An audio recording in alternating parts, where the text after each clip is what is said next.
Alors, bonsoir, chers amis, heureux de vous retrouver ce samedi. Samedi, non. Mais bientôt, dans quelques jours, mais pour l'instant, on est mardi 27 octobre 2020, 20h26, heure du Québec. J'espère que vous allez bien, même si, on le sait, ça va mal.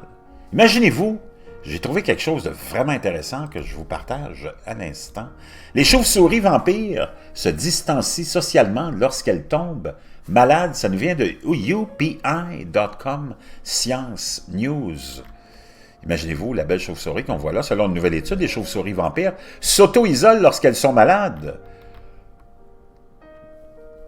Une nouvelle recherche suggère que les chauves-souris vampires suivent mieux les directives des centres CDC contre les infections que certains humains. Lorsqu'une chauve-souris vampire tombe malade, elle passe moins de temps avec les autres membres de la colonie, contribuant à ralentir la propagation de la maladie, selon une nouvelle étude publiée mardi dans la revue Behavioral Ecology. Incroyable, mais vrai, comportement, écologie. Les scientifiques avaient précédemment observé des chauves-souris vampires pratiquer la distanciation sociale en captivité, mais les dernières recherches suggèrent que les chauves-souris sauvages travaillent également pour aplatir la courbe. Pour l'étude, les chercheurs ont capturé 31 chauves-souris vampires femelles adultes d'un perchoir situé dans un arbre creux au Belize. Pour simuler l'influence de la maladie, les scientifiques ont injecté à la moitié des chauves-souris du lipolysaccharide, une substance immunodéfiante. Les chauves-souris témoins ont reçu une injection de solution saline.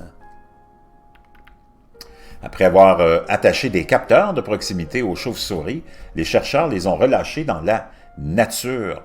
Les données ont révélé des modèles d'interaction changeants entre les différentes chauves-souris pendant la période de traitement de 6 heures, avant que les effets de l'injection ne se dissipent. Les chauves-souris malades interagissaient avec moins de membres de la colonie et passaient moins de temps avec leur père. Dans les heures qui ont suivi leur remise en liberté dans la nature, les données ont montré qu'une chauve-souris témoin avait 49% de chances d'interagir avec une chauve-souris témoin, mais seulement 35% d'interagir avec une chauve-souris malade. Les chauves-souris malades ont également passé 25 minutes de moins avec leur partenaire que les chauves-souris témoins. Les capteurs nous ont donné une nouvelle fenêtre incroyable sur la façon dont le comportement social de ces chauves-souris a changé d'heure en heure et même de minute en minute au cours de la journée et de la nuit, même lorsqu'elles sont cachées dans l'obscurité d'un arbre creux.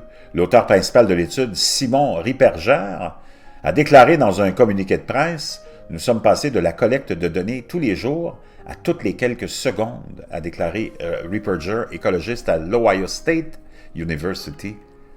Pour la plupart des espèces, les symptômes de la maladie tels que la léthargie et le sommeil, ou la réduction des mouvements et de la socialité, empêchent les individus infectés d'interagir avec le reste de la communauté.